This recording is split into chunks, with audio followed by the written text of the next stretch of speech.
Today we'll be learning how to test a light bulb using a multimeter. We'll start by turning to the ohm setting on your multimeter.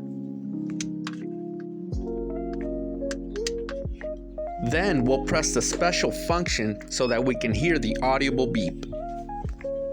Let's test our leads, make sure it's working properly. We are set. Light bulbs usually have two terminals, the positive and negative side. In this case, it doesn't matter which side we test on because we're not using voltage. We're just testing for continuity. We want to make sure there's no break in the circuitry internally of this bulb. The beep confirms that this bulb is good. If there was no beep, this would indicate that the bulb has been burnt out internally. Here's a better look at the two terminals. This is where you should connect your test leads. If you found this content helpful, please drop your comment below, like, and subscribe. There's more on the way.